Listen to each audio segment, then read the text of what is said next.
Sigurisht se një diplomat me përvojë unë do doja nga ju që të më shpjegoni se çfarë do të thotë konkretisht ndërprerje e misionit të Umnikut apo përfundim i ligjit 1244 e duke komentuar pse jo edhe debatin që ndodhi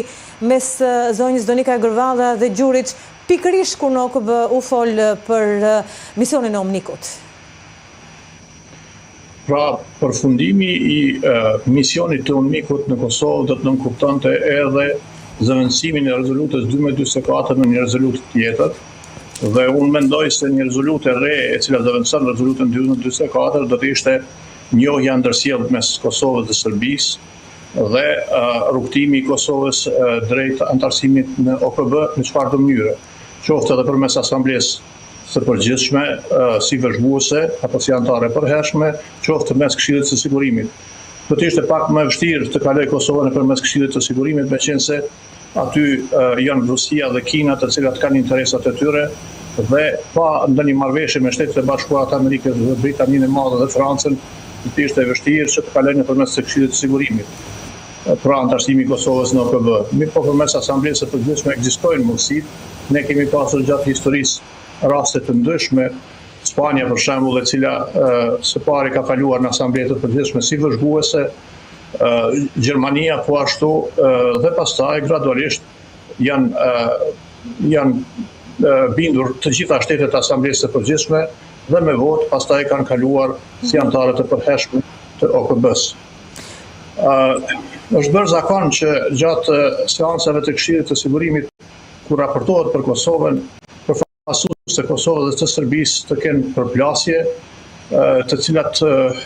jo të pahishme nuk i takojnë forumit të Këshillit të Sigurimit, sepse është nivel shumë i lartë diplomatik për të ndëgjuar argumentime të këtij niveli çfarë ofrojnë përfaqësuesi i Serbisë dhe pastaj përgjigjet të cilat pasojnë nga përfaqësuesi e Kosovës. Çfarë do të thotë, vazhdoni lutem. Raportimet për Kosovën në Këshillin e Sigurimit pra kërkohet nga përfaqësuesët të gjitha palëve aty të prezente që të flitet për përparimin e institucioneve të Kosovës për të drejtat e njerëzit, se si trajtohen qytetarët e Republikës Kosovës, qofshin në aspektin individual apo edhe atë grupor, pra të entiteteve të ndryshme etnike. Debatet aty të cilat ne ndëgjojmë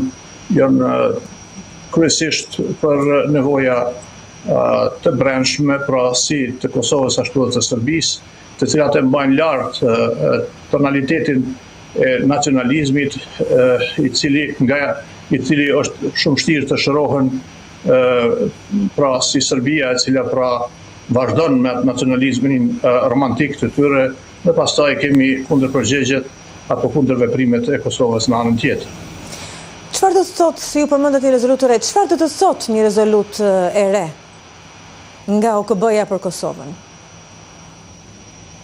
Po, një rezolutë e re pra do të ishte dalje nga ajo çka është e paraparë në kornizën e rezolutës 1244, pra nënkupton që Kosova në një formë apo tjetrën bëhet anëtare e OKB-s, në një formë apo tjetrën Serbia pranon që Kosova është pjesë e kornizës të drejtave ndërkombëtare, dhe një fjalë pra pranon sovranitetin dhe integritetin e Republikës së Kosovës, por jo vetëm Serbia, por edhe Rusia, Kina, të cilat i takojnë aksit mosnjohës të pavarësisë së Republikës së Kosovës, dhe në këtë mënyrë pra në një farë lloj automatizmi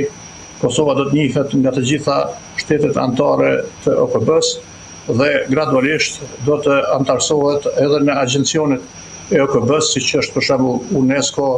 Interpoli, UNICEF-i dhe agjencionet e tjera